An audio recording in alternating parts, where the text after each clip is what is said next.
Today's project is to replace an 18-year-old water softener. The problem was the house has lost water pressure in the bathroom faucets. When the aerators were inspected, we found some resin beads that were blocking up the aerators in the faucets. So we assume that the bladder in the resin tank has ruptured, releasing those throughout the plumbing system. So instead of just replacing the beads with new ones, that may cost about $160 to $180 for 1 cubic foot of the resin. We're just going to replace it with a newer, smarter unit with built-in filter that will prevent the resin from floating throughout the plumbing system next time if the bladder's failed. So today I'm going to show you how to replace the water softener. So this unit is EcoPure.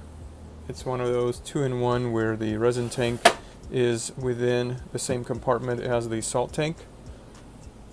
We're going to use the wet vac to get rid of the water and get the salt out of there, and we'll start doing the disassembly. Right now the house is in the bypass mode where both the inlet and outlet are closed, and then the water is coming from the main circulating throughout the system, so it's hard water in the house right now. And this is what the back of the unit looks like. There is a built-in bypass valve here as well, which I have engaged at this time. We're going to disconnect the drain hose. I've already disconnected the electric power, and we're going to go ahead and release some of these plastic retaining clips, and then the plumbing will get disconnected.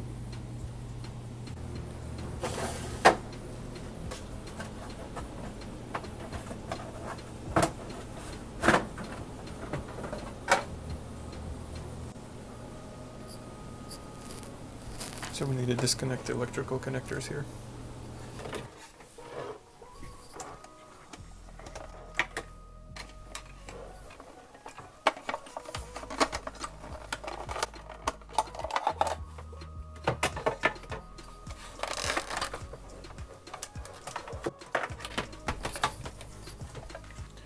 I'm going to disconnect one of the 2 drainage tubes here.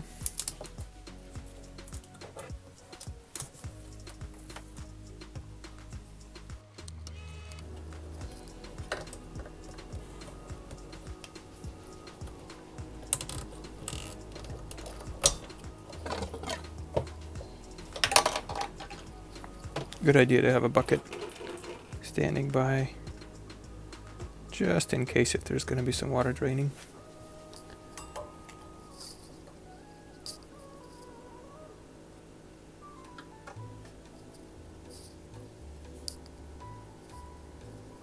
Keep that clamp handy so we can reuse it on a new one.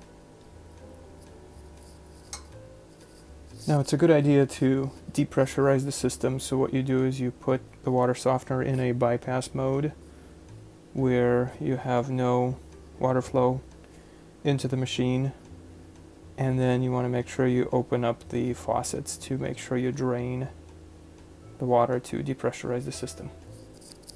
Now we need to disconnect some of these clips.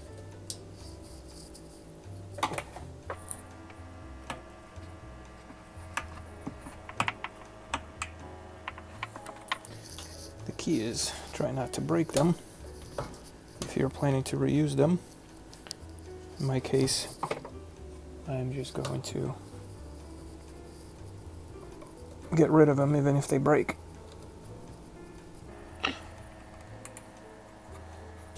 So I want to show you, this is what those clips look like that are surrounding the pipe down here. So you have to pull them apart and then just pull the center one out. So let's try that. Got this one pulled, this one pulled.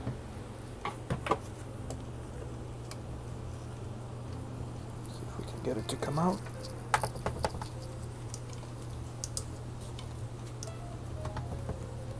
Ah, broke.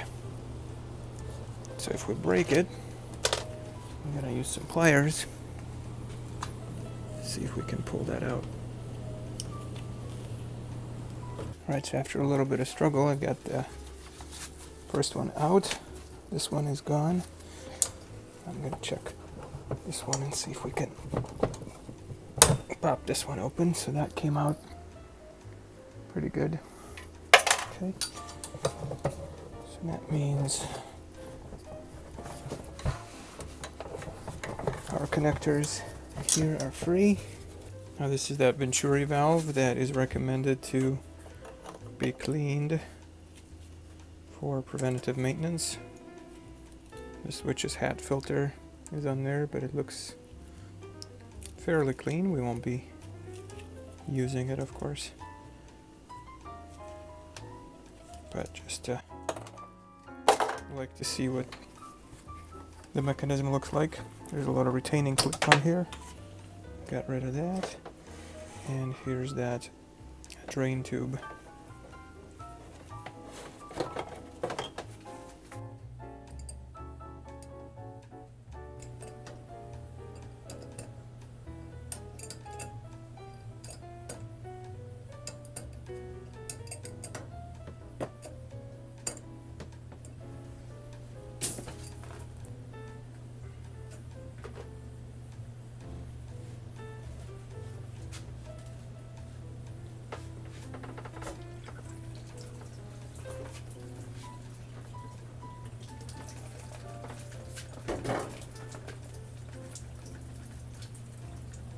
Alright, so now we have our wet vac set up. We're going to evacuate some of the water.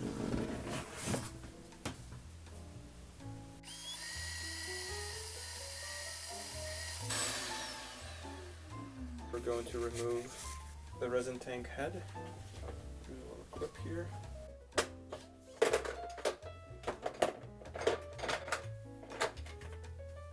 The ring that keeps the head up.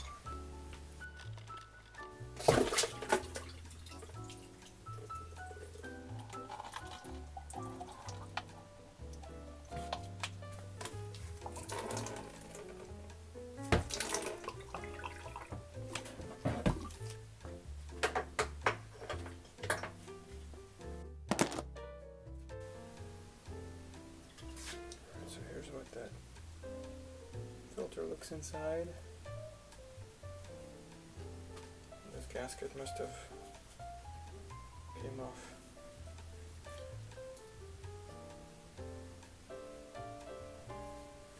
Need to evacuate the water from the brine tank also.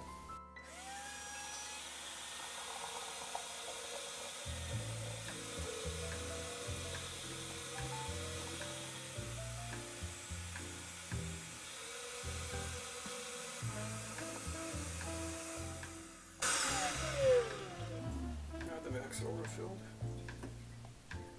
I need to go dump it, and we'll be back at it. So here's what's inside of the brine tank looks like,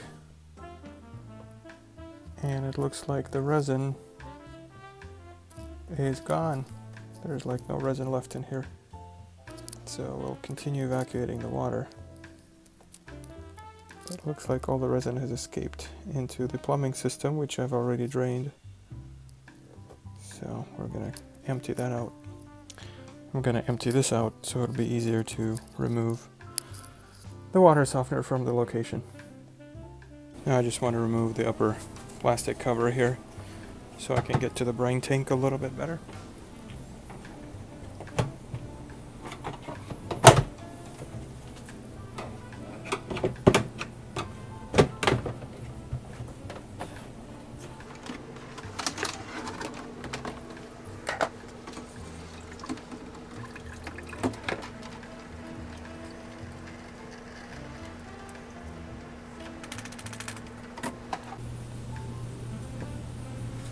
We're going to get the remainder of the water out with a wet vac.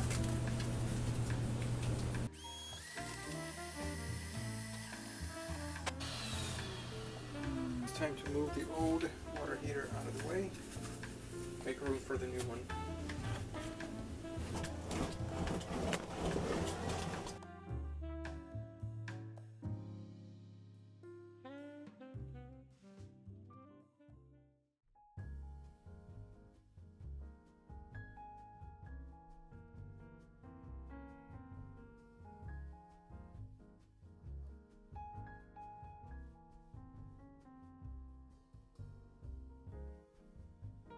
Alright, let's unbox this WaterBoss water softener with built-in water filter.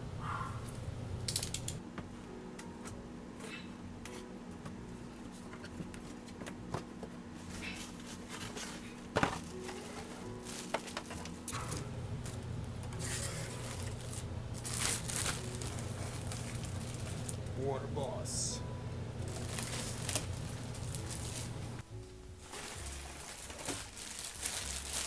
Comes with a drain tube,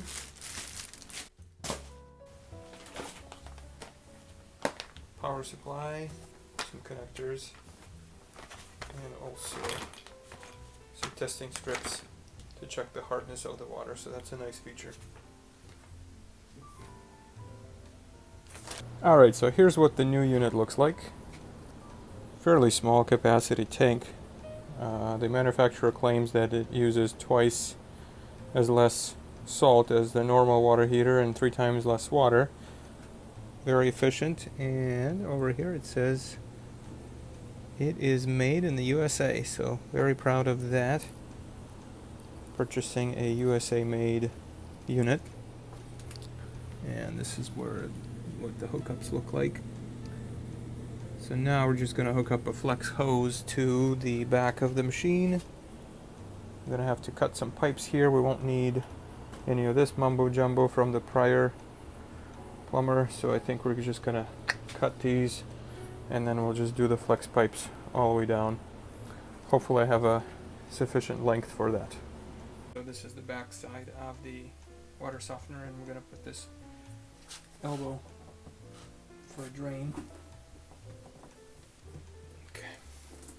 Now we've got the gravity overflow connection installed. Now we're going to install the drain line. Okay, so you want to put a little bit of plumber's tape on the end of this.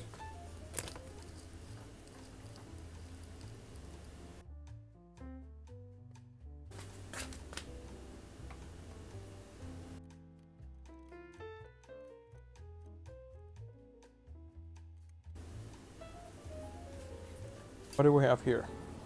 We have the drain line hooked up, got it secured with a clamp, because when it back flushes it could blow off the line, so that is secure. Now hooked up the out and inlet pipes. Unfortunately, the way this was plumbed, it's actually reversed. This is in and this is out, so we're gonna have to get creative here and cut off some pipes to make sure this works. Okay, so this guy's gonna go up here, and then this one will get connected up here, and they're gonna cross over.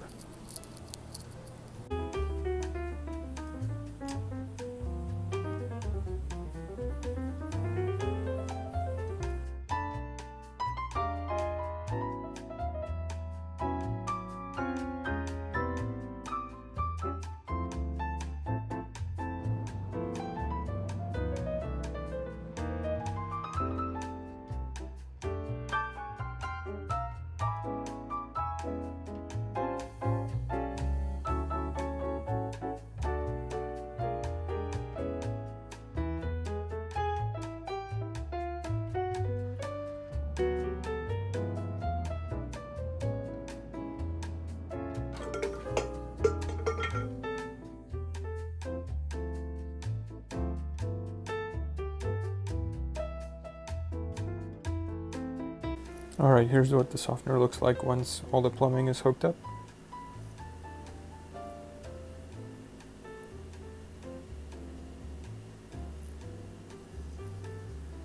The drain line is going into the tube.